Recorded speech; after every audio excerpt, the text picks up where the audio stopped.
So the last 5 years, who is your best number one guy you got to have at the quarterback position? Yeah, well, after we had an error in listings, God forbid I ended up with your list somehow, Yeah. but that's the good fine. list and the bad list. I won't say which is which.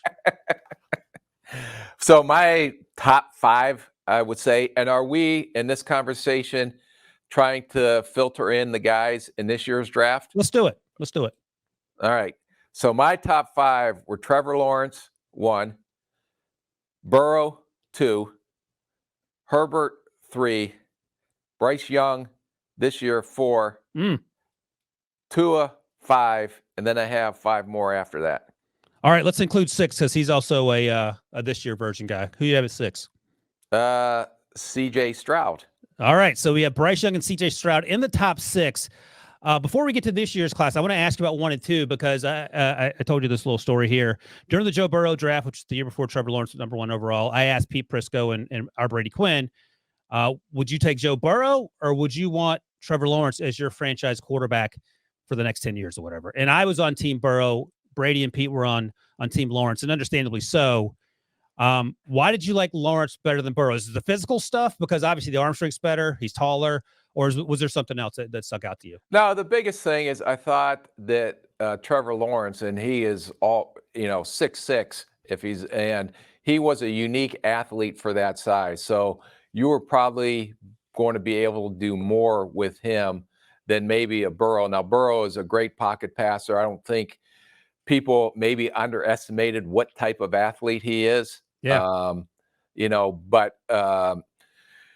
he played extremely well. But the reason I had Lawrence over Burrow was probably just because of the size and athleticism and what, I thought was going to fit better in today's game. Although Burrow, like I said, is one of a kind in himself. Absolutely. Number 3 is Herbert, and Herbert's an interesting one because I'll be interested if you agree on this. Herbert's last year at Oregon, for me, was not great, and some of that could perhaps be blamed on the offense he was in, but it seemed like he was pressing at times, and that he was the accuracy wasn't there like we see it now. And I know some people. There comes the accuracy question. Can it be taught? Did you watch the way he played last night? Sweet mercy alive. Yeah. We had a few conversations of that, and even some of these. All right, tell me about the conversation. Out this year's draft. Yeah, so when the Justin Herbert conversation came out, what were you guys talking about? The biggest thing that stuck out about him was his size, the arm strength. We did have some questions on that, but I believe, if I'm not mistaken, he had a tremendous game in the Rose Bowl, and as athletic as he was, and how many plays he made with his legs that game, we felt that was unique to be that type of size and to be able to move like he was moving that game. By the way, he attended the bowl game, to your point. That helped his case, which is a weird thing to say about a guy who ended up being 6 overall. And he also went to the Senior Bowl that year, and he went to the Senior Bowl along with Jordan Love, and they both had something to prove. And Joe Burrow didn't go to the Senior Bowl because he didn't need to go to the Senior Bowl. We knew Joe Burrow was going to be drafted highly, and I think Justin Herbert, whether through his agent or talking to his family or looking inwards, I don't know, but he said, I'm going to go prove myself. Competitor. That's a number 1 trait to have. It's funny you mentioned that because has Prisco dropped his fire in the belly concerns about certain quarterbacks on you yet? No. So Justin Herbert he's soft-spoken, I feel like. I think that's a fair thing to say. He's not like a rah-rah guy. Joe Burrow feels more like a rah-rah guy, perhaps. And I don't think Pete said this about Justin Herbert, but he certainly said it about Tua. He says Tua doesn't have fire in the belly, which means you look at him and you get the sense that he's not going to sell his teammates on what he wants to happen. Now, Pete since apologized because Tua's had a pretty good year up till last night.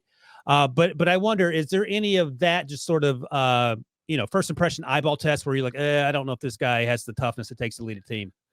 Well, that's the thing that you try to figure out, the leadership side of it. And there's different ways to lead. You don't have to be a vocal leader to be a leader. You can lead by example. I mean, Teddy Bridgewater, who was one of the best leaders I've ever been around when I was at Minnesota, was very soft-spoken and quiet. But in that locker room, there was no question that he was respected by, when he came in as a rookie, not only by the young guys, but by the vets as well. So there's different types of leadership. What tells me leadership, when a guy like Herbert goes out there, and like I said, the plays that he made and how he played the game, there was no question about the competitive fire in his belly.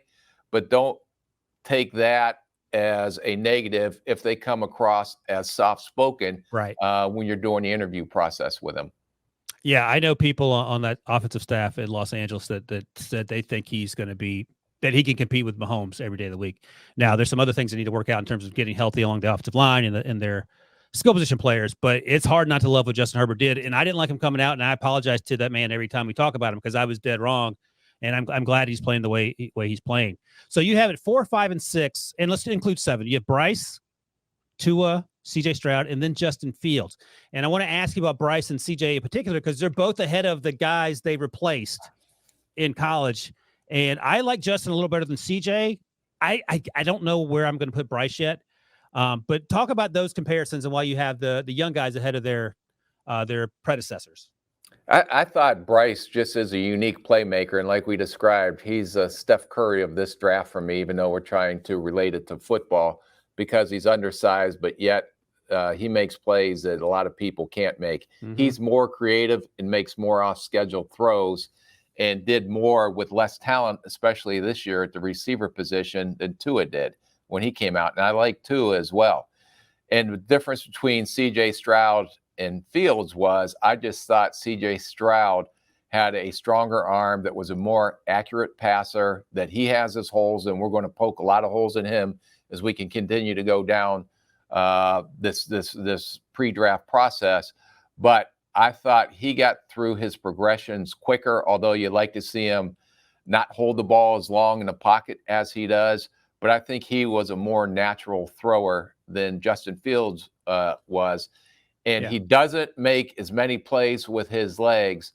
But I think when he gets into the NFL and some of these coaches get a hold of him, you're going to see that he's probably a better athlete and can make plays with his legs than he has shown in college. No, I think that's fair. All right, let's talk about number 8, 9, and 10. Let's group these 3 guys together because there are some similarities and there might be one stark difference. We'll find out in the coming years. But who do you have at 8, 9, and 10? Oh, this was the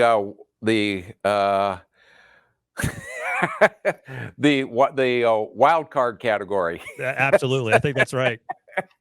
So a lot of these guys, they're just physically so gifted, but you don't know if they're going to be boom or bust and how they're going to respond. So they maybe had, when you're talking about them in the draft meetings, you know they have all the physical traits. And just like an Anthony Richardson that we've talked about earlier, even though I probably could have put him up there. But Levis, Josh Allen, even Patrick Mahomes, they were such wild cards that did a lot of unique things on tape, but was those going to be able to translate to the NFL? And, Josh Allen took him to about year 3 before he became the Josh Allen we know today. Patrick Mahomes had to sit a year behind Alex Smith, and then all of a sudden he's the Patrick Mahomes. I think Will Levis may be in that same category. I think they all were smart kids. I haven't sat down with Will Levis, but we interviewed Josh Allen. We interviewed Patrick Mahomes. They were all very bright, smart kids. You can tell they had that aura about them about being a leader. There were just like a lot of questions that you weren't sure until you actually seen them do it at the NFL level. So it wasn't about ability coming out. It was how many holes did they have to compare to some of the other guys, that this guy can be a boom, or there is some potential bust in him as well. So you have Will Levis listed ahead of Allen and Patrick Mahomes, and this is during the pre-draft process, so I appreciate your honesty because it'd be very easy to put Patrick and Josh number 1 and 2. But is the reason you didn't tell me to do that? You told me to put them like I had them when we came out of the draft board. No, that's what I want. Yeah, I would be trying to rewrite history, but I appreciate your honesty. So is Levis ahead of Josh Allen and Patrick Mahomes at this point in their respective pre-draft processes? Is because Levis played in the SEC and that gives him a leg up because Josh Allen obviously played at Wyoming and the completion percentage was 56 or whatever his last season. Patrick Mahomes was sort of more gunslinger than quarterback coming out of Texas Tech, and it was sort of hard to get a read on how that might translate. Is it the fact that he's played better competition, even though he's played worse against that better competition this season? I thought Will Levis, and when he played last year, I thought he had a real legitimate chance if he took a step forward and cut down from his interceptions that he might have overtaken and been the number 1 overall pick out of the quarterbacks in this draft. But he did it. He digressed, whether it was because they didn't have as much talent around him. The offensive line wasn't as good. For whatever reason, it didn't work out. But there was so much there that when you peeled back some of the negatives, the raw talent and the arm strength and the athletic ability and the size and the toughness and the way he approached the game, I felt that more than I did with Josh Allen and Patrick Mahomes at this stage. Now, please, I know we're going to get a bunch of I'm not talking about the Josh Allen and Patrick Mahomes of today. I'm talking about the 20-year-old when they came out of college, and you're comparing these interviews, and I'm anxious to sit and listen to what Will Levis sounds like, and maybe my opinion changes. Right. But I thought he had a little bit more, although he has a lot of holes in him in the way he played this year. But that junior tape was better than anything I've seen from Mahomes or Josh Allen when you evaluated them that same year during that same time frame. Yeah, and you alluded to it earlier with Justin Herbert. It feels like accuracy is a thing that doesn't magically show up, but Josh Allen got better. Justin Herbert certainly got better, and those are the things that are so difficult to suss out when you're evaluating these players. Let's say, obviously you like Josh Allen coming out.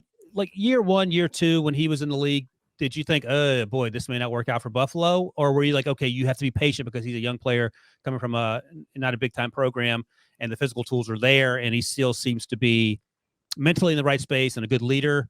Or were you like, oh, boy, this is one of those things where you want to do-over? No, because you're seeing, especially in Buffalo, when you have to play in those conditions, you've seen the arm talent, and you've seen the athletic ability when he had the ball. It was just a matter of understanding what he was seeing on defense, because coming from Wyoming, you're not going to see an NFL defense you're going to be playing against. You're just going to be better athletically than everybody else in that conference or that division you're playing in. But you can see the traits. It was just a matter of when it would click over. And again, the coaching that he got up there, the ability to improve his accuracy, the ability to improve his touch. I mean, he can throw the ball 90 yards down the field in Wyoming, just doesn't know if it was going to hit anyone or not. So, but all that he worked extremely hard on, and that's why he is who he is today. And the accuracy is really come along.